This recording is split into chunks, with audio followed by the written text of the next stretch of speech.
Bullying and school and the negative effects of social media on the lives of French youth is the focus of a bill being presented by the French government today. It's a European initiative which aims to force social media platforms to change their algorithms or face massive fines. Now, this comes as a result of a horrific suicide of a 15-year-old girl with what she perceived to have a weight problem. She killed herself 2 years ago after sharing her anxiety on TikTok. Her parents believe that social media played a major part in her suicide and are pressing charges as a result. Joining me is France 24's Shirley Sitbon. First of all, let's talk about the tale of this young woman. It's absolutely horrific. Why do her parents say that TikTok is somewhat responsible for her death?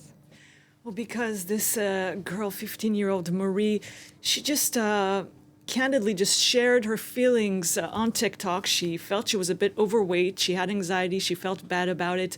But the problem was that instead of getting some kind of support she may have been hoping for, she got a flow of videos about suicide. It was just horrific.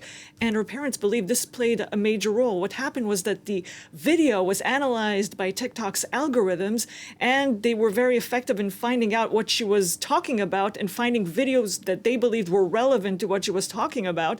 But obviously there was no distinction, realizing that she was talking about about personal anxiety, and that sending her videos about suicide was the exact opposite of what they were supposed to do. So her parents felt that this was pushing her towards this suicide. TikTok believed that this is just their algorithm, that's the way it functions all the time. We've been talking about the problems with algorithms on social media often, not just in this case, how they're not just not appropriate for children, not helpful, but actually they cause more pain. The message, maybe we can see, yes, this message. TikTok says that its goal, its mission is to help, to inspire, to bring joy. And that's the exact opposite of what is happening, not just with TikTok, of course, but its algorithms are extremely efficient. They analyze very well what a user does. They send so many videos, about 100 per hour, when YouTube about 10 per hour. So they are able to analyze very well. They have the personal information of the users. And that way, the videos they send, well, they're tailor-made for every user. And that's what makes them so efficient.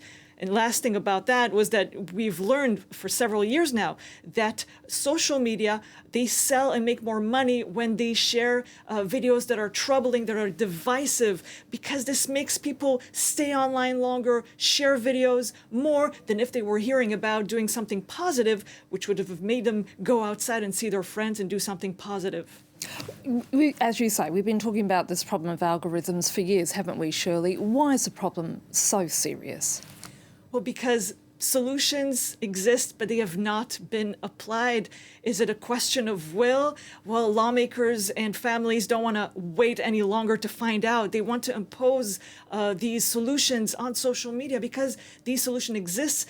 Artificial intelligence, for example, can detect bullies in 90% of cases. That's what scientists have found. And this can allow not only maybe to remove them from social media, but to limit their use of social media. But this is not being done.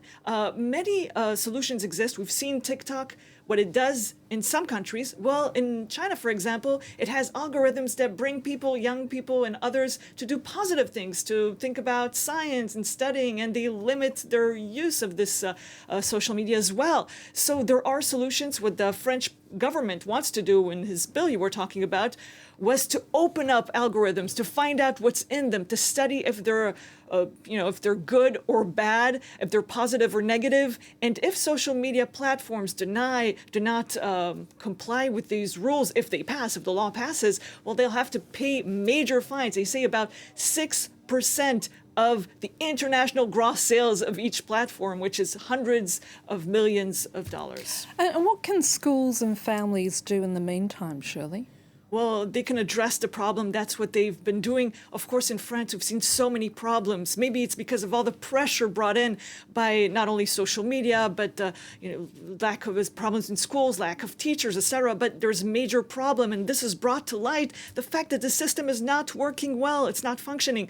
We've seen several cases of children who were harassed in schools, and the schools did not know how to function, how to manage the situation, and this has brought catastrophes. Of course, course, we've been hearing that a solution to bullying is not just putting the bullies on the sidelines and saying they're terrible people and punishing them straight out. The thing is that there's more dialogue that needs to be put in place, and various psychiatrists say that there are solutions. But of course, in France, we've seen that sometimes bullies had no sanctions at all, and the people who were victims were basically had to leave. So solutions must be put in place. This exists, and of course, French schools need means for that.